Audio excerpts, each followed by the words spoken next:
Яңалыклар чыгарылышыбыз өчен башлап җибәрде. Студияда Алина Хисматуллина, хәерле кич.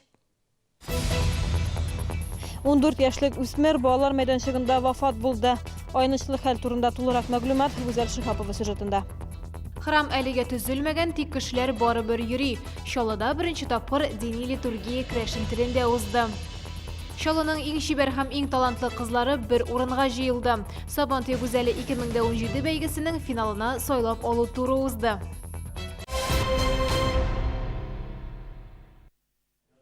Ундүрт яшьлек үсмер балалар мәйданчыгында вафат. Аянычлы хәле кичә кичке 6 тирәсендә була. Әлеге вакыйганың шаһитлары медицина белгечләре килгәнче беренче ярдәм күрсәтергә тырыша. Кызганыч, баланың гомерен саклап кала алмыйлар. Теманы хәбәрчебез дәвам итә. 14 яшьлек Булат 27-дә 14 һәм 27-дә 16 йортлар арасындагы балалар мәйданында йөри, егылып шундук аңын югалта. Малайның гомерен саклап калыр өчен вакыйганың шаһиты булган шәһәрдәшләр ясалма сулыш, йөрәгенә массаж ясый. Бу хакта социаль челтәрләрдә язалар. Да как же так? Так сильно старались женщина Маша, так она назвалась. Изо рта в рот делала искусственное дыхание. Сама на грани была, мужчина массажировал сердце. Долго боролись за жизнь мальчика, прохожие, мужчины и женщинам. Побольше бы таких людей с добрым сердцем. Но, к сожалению, они и вслед приехавшая скорая помощь не смогли спасти мальчика. Әлеге очрак буенча хукук сакчылары тикшерү уздыра. По предварительным данным, ребенок бегал по площадке и в какой-то момент попытался перепрыгнуть бетонную тумбу. Однако запнулся об нее и ударился головой о землю. В настоящее время проводится мероприятие, направленное на установление всех обстоятельств произошедшего. По результатам назначенной доследственной проверки будет принято процессуальное решение.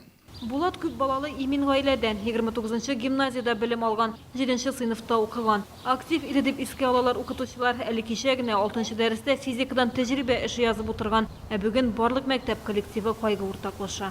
Без инде барлык укучылар гимназия коллективы бу укучының гаиләсенең, туганнарының авыр кайгысын уртаклашабыз. Бу тирән кайгы барыбызны да тетрәндерде. Аны үзебезнең укучылар арасыннан китүе безгә бик зур фаҗига. Укучы бик тыйнак, бик тәртипле, иптәшләре белән бик дус коллективта яшәде. Яшь үсмерне бүген шәһәр зиратында җирләделәр. Гүзәл Шихапова, Ленар Султанов, Яңалыклар.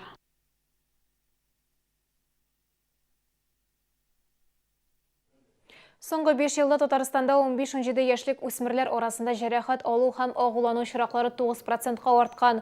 Бу хакта Татар-информ агентлыгына Республика балалар клиникасы хастаханәсе баш табибы Рафаэль Шәвалиев белдергән. Баш табиб сүзләренчә, Татарстан үсмерләре арасында җәрәхәтләнү очрагының таралуы тулаем алганда Россиядәгедән 20%-ка югарырак. Татарстан балалары арасында көнкүреш травматизмы өстенлек ала 54%. Аннан урамда алган җәрәхәтләре юл транспорт һәлакәтләрендәге травмалар тәшкил итә. Көннәр җылыту белән велосипедтан егылып зыян алучылар да арта дип белдергән табиб.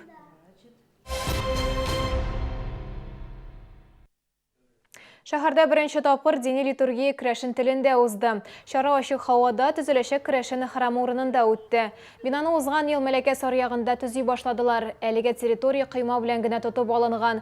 Тиздән нигезен булдырырга ниятлиләр. Генераль план әзерләнә, храмга йөрүчеләрдән акча җыялар. Һава торышы уңай булганда дини йолалар урамда узачак. Бүгенге көн минем өчен шул хәтле тәэсирле көн. Мин бу көнне бик озак итеп көттем инде. Рус чиркәүләренә барганда да бу хәтле дулкынлануларым булмый иде. Мин бүген чынлап та бик каты дулкынланам.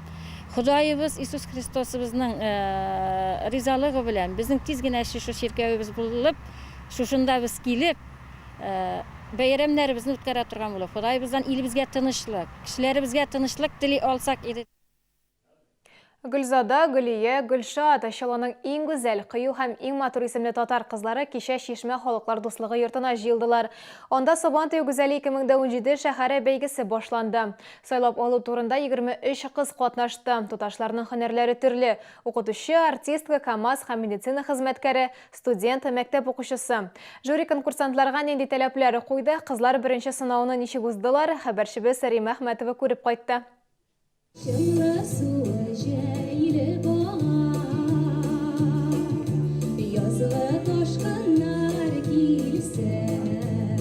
Сабантуй гүзәле бәйгесендә һәрбер кыз үзен иҗади номер аша тәкъдим итә. КФУның 2нче курс студенты Алина инде онытылып баручы искиткеч матур җыр сайлаган. Жюри моны игътибарга алыр минемчә. Бу җырны мин инде 7 ел башкарам һәм ул Шишмә вокаль ансамбле белән бергә башкара башлаган җыр. Иҗади осталык, татар телен камил белү һәм күркәм кыяфәт бәйгенең төп таләпләре.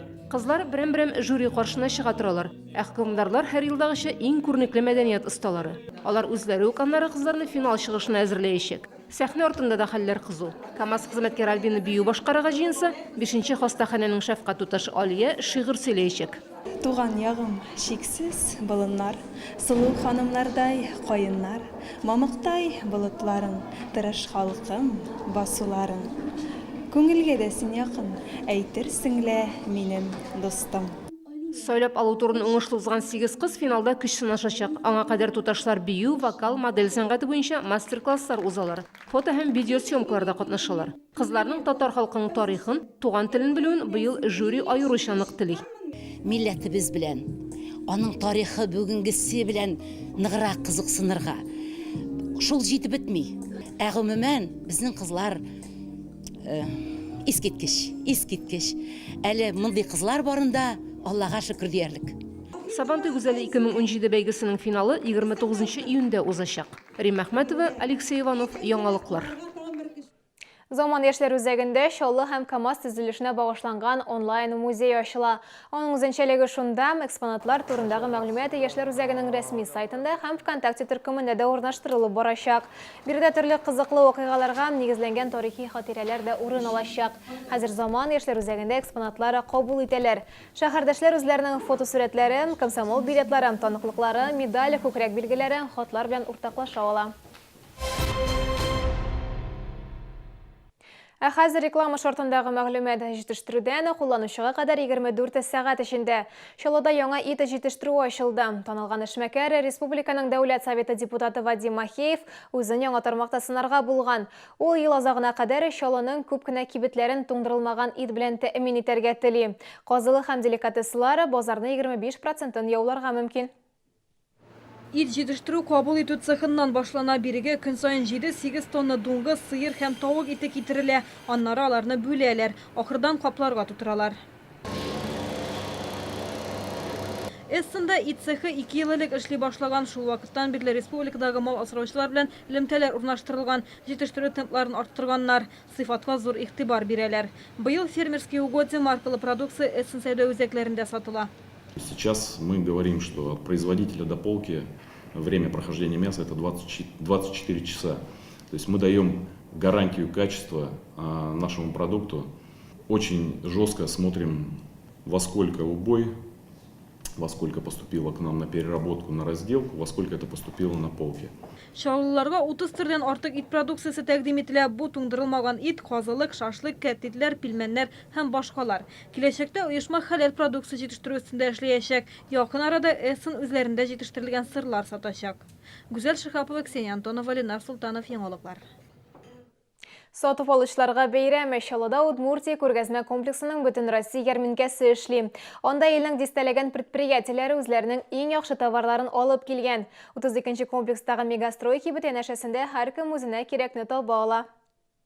Ярминкә Мегастрой гипермаркеты янындагы павильонда урнашкан. Алтайдан алып Сочига кадәр 85 предприятие азык-төлек көнкүреш әйберләре, сувенирлар тәкъдим итә. Ханымнар өчен җәйге баш киемнәре, Кострома җитеннән киемнәр бар. И для сада-огорода, и для себя, и для детей. Якутия һәм Сахалин балыкларының искиткеч күп төрләре, Белоруссия һәм Абхазия осталары ясаган ит ризыклары, сырлар, чәй яратучыларга тәмле чәйләрнең нинди генә юк күргәзмәдә. Баллы тамакларга хәлвә, чучхелла, рәхәт лукум, әлләнчә төрле бал тәкъдим ителә. Бакчачыларга агач һәм яшелчә үсентеләре кызыклы булыр. Ә өен моторларга теләүче кешеләр ярминкәдә җылы япмалар, зәңгәр керамиканы, шәрык савыт сабасы табар. Мы уже не первый раз на этой ярмарке. Все нравится, продукты очень свежие, все замечательно. Ну, вообще, мы с удовольствием приходим.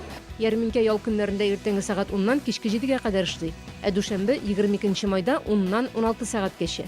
32нче комплекс Мегастрой бөтен Россия ярминкәсе. Бүген Татарстан матбугаты көне. Мин исә үземнең хезмәттәшләремне һөнәри бәйрәмнәре белән котлыйм һәм иҗади уңышлар телим. Бу сезгә искрәсе соңгы мәгълүматыбыз иде. Мин Алина Хисматуллина сезгә күңел ялар теләп сау булашам. Игътибарыгыз өчен рәхмәт, сау булыгыз.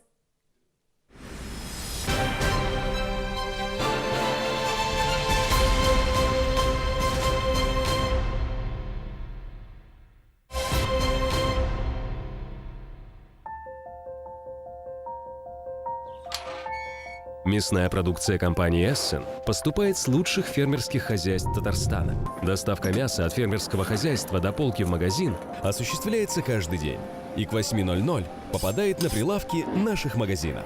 Ждем вас в супермаркетах и гипермаркетах «Эссен».